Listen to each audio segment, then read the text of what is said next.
एक ज़माना था जब महिलाओं को पैर की जूती समझा जाता था, कृतदासी समझा जाता था। घर के जो भी काम है वो सब महिला करेगी और एक पुरुष प्रधान समाज का एक व्यक्ति उसका मालिक होगा, जिसे वह पति परमेश्वर कहती थी।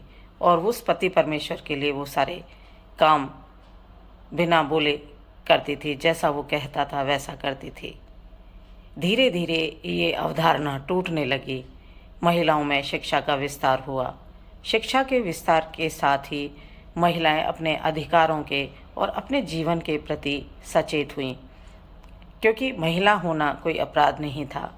जिस प्रकार से पुरुष अपना जीवन जीने के लिए स्वतंत्र था, वैसे ही महिलाएं भी अपना जीवन जीने के लिए स्वतंत्र हैं। लेकिन सामाजिक व्यवस्थाओं ने महिलाओं को इतना जकड़ दिया कि वो अपना वास्तविक उद्देश्य ही भूल गईं कि उनका जन्म क्यों हुआ है, किस लिए हुआ है। वो भी एक स्वतंत्र इकाई है, उसे भी अपना जीवन जीने का उतनी ही स्वतंत्रता है जितनी एक पुरुष को है। उसको स्वतंत्रता को प्रतिबंधित करने के लिए समाज द्वारा उस पर हजारों प्रतिबंध लगाए गए। उसकी शिक्षा को रोका गया, उसको घर से बाहर निकलने से रोका गया और यह कहा गया कि अगर तुम घर में ही रहती हो तो तुम सुरक्षित हो। होना ये चाहिए था कि हम महिला को भी उतना ही सशक्त बनाते, उसको भी भारी समाज से लड़ने के लिए मजबूत बनाते, उसे अपने जीवन को खुशी से जीने के लिए प्रेरित करते। लेकिन धीरे धीरे महिला सशक्तिकरण आकार लेने लगा।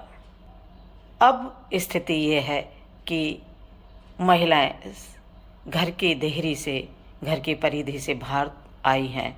उन्होंने अपना जीवन जीना शुरू किया है। उन्होंने शिक्षा प्राप्त की, आर्थिक स्वतंत्रता प्राप्त की, सामाजिक स्वतंत्रता भी प्राप्त की और पुरुष प्रधान समाज के बीच में उन्होंने अपनी पहचान बनाई। वो पहचान तो बन गई, लेकिन अभी भी बहुत सारी महिलाएं ऐसी हैं जो पुरुष प्रधान समाज की सोच में जकड़ी हुई हैं, जो पुरुष प्रधान सोच से बाहर ही नहीं आना चाहती। उनके लिए पुरुष की सुरक्षा एक सुरक्षा कवच जैसा उनको लगता है कि एक पुरुष उनके ऊपर है तो वो सुरक्षित है। वो इसलिए लगता है कि हमारी कानूनी व्यवस्थाएं आज भी महिलाओं को घर से बाहर निकलने पर वो सामाजिक सुरक्षा नहीं दे पा रही है जो उसे देनी चाहिए।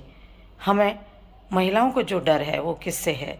पुरुषों से, उनके शारीरिक शोषण से कि वो शारीरिक रूप से कमज़ोर है और पुरुष शारीरिक रूप से बलवान है, इसलिए वो महिला का शारीरिक शोषण करता है, उसको अपमानित करता है, उसको हीन दिखाता है कि वो हीन है। अगर किसी ने उसे छू लिया तो वो अपवित्र हो गई। ऐसे भाव उनके भीतर भरे जाते हैं जिससे वो सोचने को मजबूर हो जाती हैं, वो आहत होती हैं, वो विवश हो जाती हैं। अपनी बदनामी के डर से वो बहुत सारे ऐसे काम करने के लिए उद्यत हो जाती हैं जो उसे नहीं करने चाहिए।